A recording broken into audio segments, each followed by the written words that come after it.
¿Qué tal? Aquí seguimos dichosos en nuestro programa con ustedes. Y muchas más preguntas nos llegan. Ingrid Ruiz nos cuestiona de dónde viene eso de se me prendió el foco si antes no había focos. Bueno, pues es que antes no existía la expresión se me prendió el foco. Aunque la palabra foco es muy vieja y viene de fuego y existe también el foco en geometría, etcétera, pues efectivamente antes no se usaba la expresión se me prendió el foco, más bien lo que se usaba, digamos, universal o casi universalmente, era la palabra eureka, lo encontré, ¿no? Es un poco el equivalente a se me prendió el foco. Es curioso que siendo una expresión relativamente nueva, porque pues, el foco es un invento que se le atribuye a Edison, ahorita quiero comentar un poco eso, a fines del siglo XIX, es curioso que siendo una expresión tan nueva esté en muchos idiomas. Y de hecho yo creo que es absolutamente universal pintar un monito con un foco prendido, y yo creo que gente de cualquier cultura urbana del mundo va a identificar eso como que a esa persona tuvo una idea, tuvo una iluminación, diríamos, ¿no? Entonces sí se ha vuelto una metáfora de uso común y prácticamente universal, aunque hay un gran equívoco detrás de ella, creo yo. Voy a comentar algo que está en un libro de Steven Johnson muy bueno, que por cierto agradezco a Marcela López y a Oscar Chávez, a mis amigos, que me obsequiaron este libro firmado por su autor hace ya unos años. Creo que se llama ¿Cómo llegamos hasta aquí? Sería la traducción quizá más correcta al español.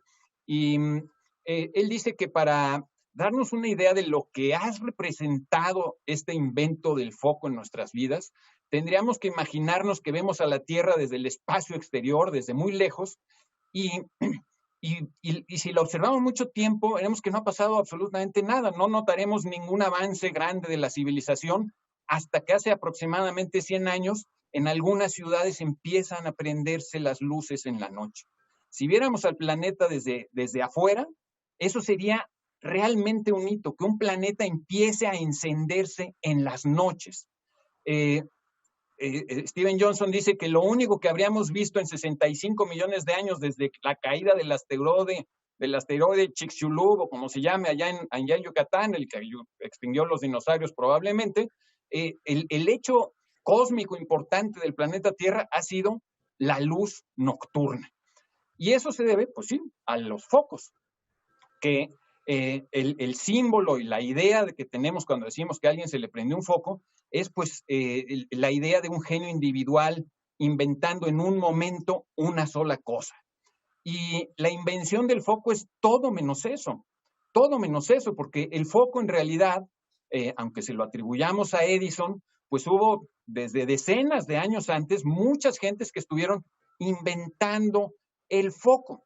Pero Edison tuvo la virtud de hacerlo comercialmente exitoso, y se ha comparado a Edison más con Steve Jobs, que no inventó la metáfora del escritorio en la computadora con los folders donde metes un archivo, sino que lo tomó de otro lado, pero lo supo hacer muy bien. Tampoco inventó el reproductor de música digital, MP3, pero lo supo hacer muy bien con el iPod. Y tampoco inventó el teléfono inteligente, o como lo querramos llamar, pero lo supo hacer muy bien con el iPhone. Y eso es lo que hacía Edison. Edison en realidad es el inventor de 4 grandes cosas, creo yo. La primera y la más importante es que es el inventor de cómo inventar, de cómo inventamos hoy en el mundo moderno, de cómo desarrollamos tecnologías. Y no es el genio aislado teniendo una idea brillante, no es alguien a quien se le prende el foco. Es en equipos formados, capaces de experimentar, capaces de fallar 1000 veces y de seguir intentándolo, y equipos multidisciplinarios con ingenieros con distintas especialidades, distintas visiones, unidos buscando algo. Eso es realmente lo que inventó Edison en Menlo Park, se llamaba su fábrica. Cómo desarrollar tecnología en el mundo moderno, cómo inventar cosas mediante equipos que toman riesgos, etcétera.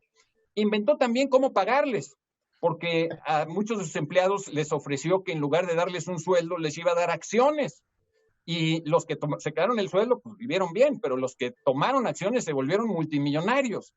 Inventó también cómo producir, porque resulta que el problema del foco, y por eso estuvieron pasándose tantos años inventando el foco, era cómo hacer. Todo el mundo sabía que si tú pasabas energía eléctrica con un filamento de distintos materiales, este se encendía, pero duraba muy poco.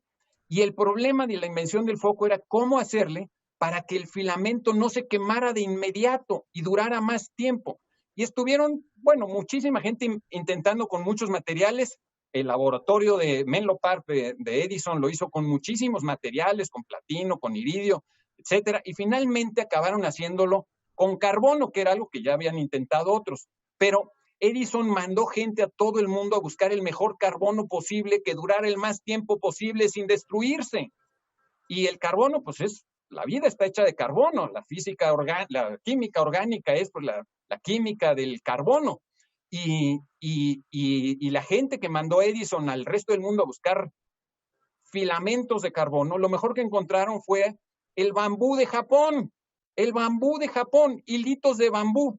Y desde entonces las grandes firmas tecnológicas de Estados Unidos tienen proveedores en Asia.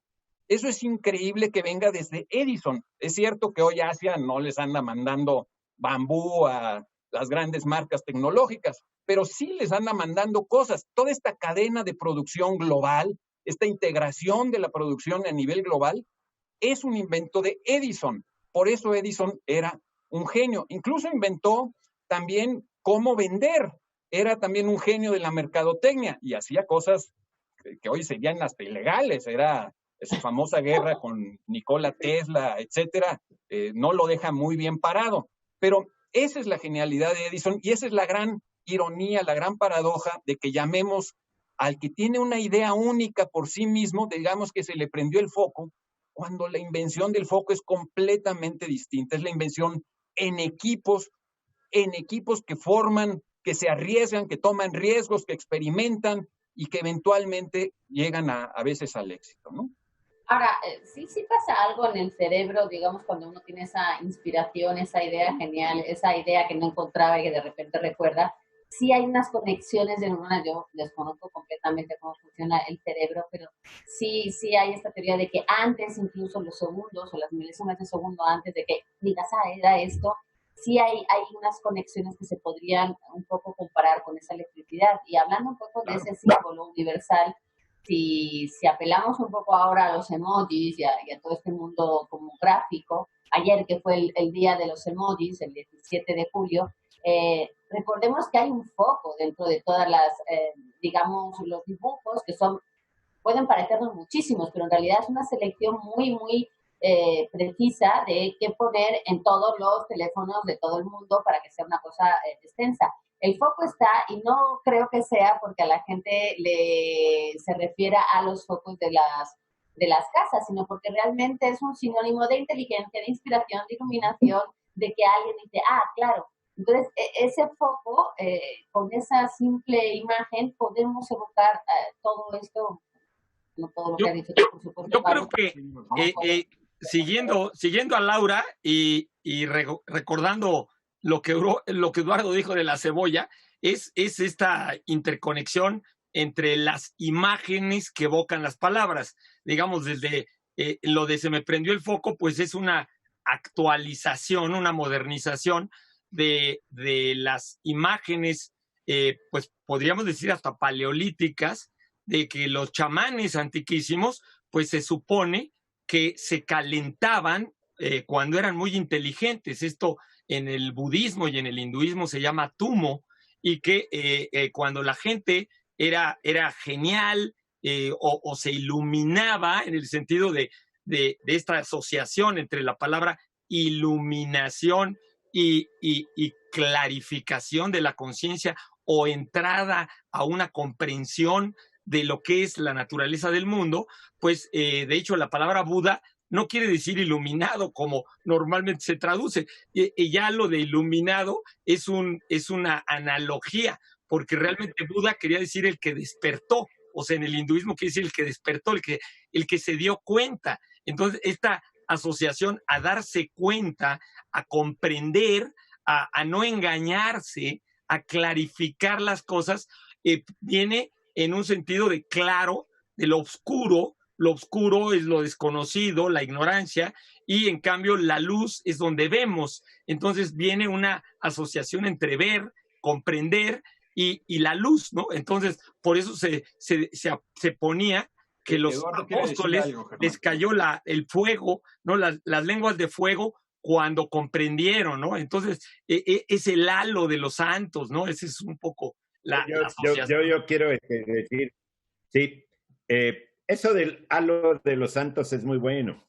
Por eso Buda, que tiene como un poquito su cabeza como de foco, sí es muy bueno, tu analogía me gusta mucho.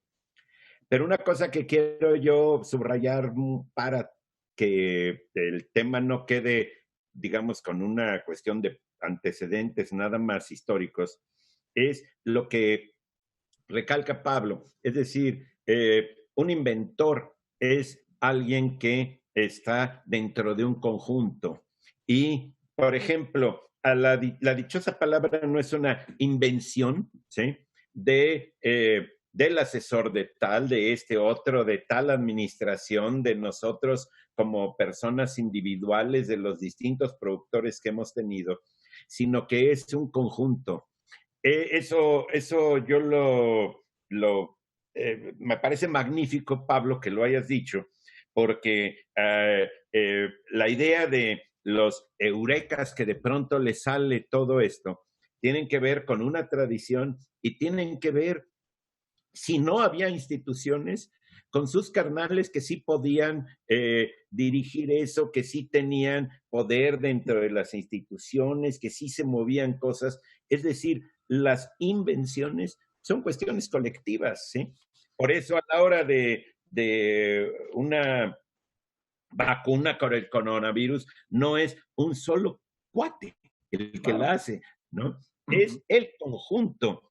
Y a mí me gusta muchísimo que una comunidad de comentario como la que nosotros hemos creado, intentado crear aquí, porque no sé si la hemos creado, es buenísima, ¿sí? Me gusta mucho esa idea, ¿sí? Que creo que ya me... Alfonso Reyes le gustaba decir, todos lo sabemos entre todos, ¿no? Queriendo decir, obviamente, que todo lo que sabemos, no que sepamos todo, todo lo que sabemos, lo sabemos entre todos, ¿no? Sí, pues sí.